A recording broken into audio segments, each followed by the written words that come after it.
नमस्कार, मैं प्रभात हाजिर हूँ एक नई मोटिवेशनल स्टोरी के साथ। एक बार की बात है कि एक देश के राजा दूसरे देश के राजा से मिलने गए।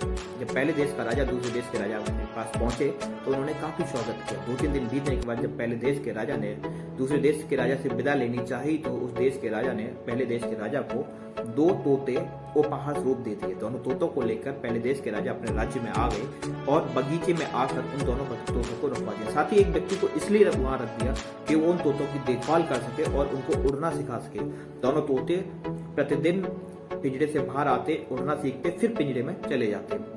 यह क्रिया लगभग 15 से 20 दिन चलती रही। 15-20 दिन बाद जब राजा ने उस व्यक्ति को बुलाया जो उन तोतों की देखभाल के लिए रखा गया था और पूछा कि तोतों का क्या हाल है, क्या वो तोते वास्तव में उड़ना सीख रहे हैं, तो उस व्यक्ति ने कहा कि हे राजन, यह बात मैं आपको काफी दिनों पहले बताना चाहता था लेकिन डर के बारे नहीं बता पाया। दरअसल बात यह है कि एक तोता तो काफी अच्छा उड़ता है और कभी कभी वो महल की ऊंचाई तक उड़ जाता है, लेकिन दूसरा तोता पिंजरे से बाहर आता है और किसी न किसी पेड़ की डाली पर बैठ जाता है। काफी प्रयत्नों के बाद भी वो नहीं उड़ पा रहा है। यह सब सुनकर राजा की चिंता बढ़ गई। उन्होंने अपने मंत्रियों से कहा कि कुछ ऐसा करें कि तोता ये उड़ने लगे। तमाम प्रयासों के बाद भी वह तोता नहीं उड़ा। फिर राजा को एक दिन यह सूझा कि जरूर किसी तोतों की जानकार को बुलाया जाए। गांव के ही एक किसान को बुलाया गया।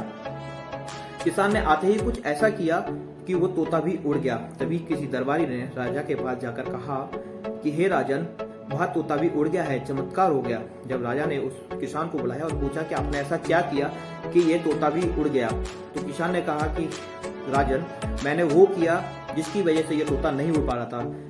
यह तोता एक डाल पर जाकर बैठ जाता था और उड़ता नहीं था, इसलिए मैंने वो डाल ही काट दी।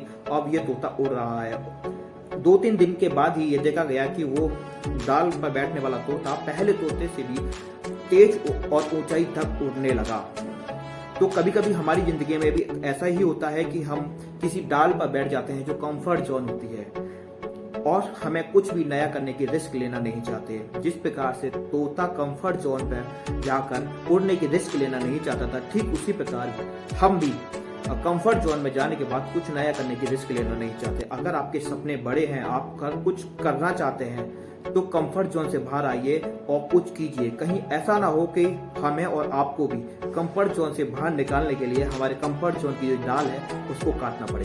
आपको ये मेरा वीडियो कैसा लगा कमेंट बॉक्स में कमेंट करके जरूर बताइए। अगर आपने मेरा चैनल सब्सक्राइब नहीं किया है तो सब्सक्राइब कीजिए, बेल आइकन का बटन दबाइए ताकि मेरी हर वीडियो सबसे पहले पहुंचे आप तक। और हाँ, आप मुझे इंस्टाग्राम पर भी अब फॉलो कर सकते हैं। इंस्टाग्राम की जो आईडी है वो मैंने नीचे डिस्क्रिप्शन बॉक्स में दी है। धन्यवाद।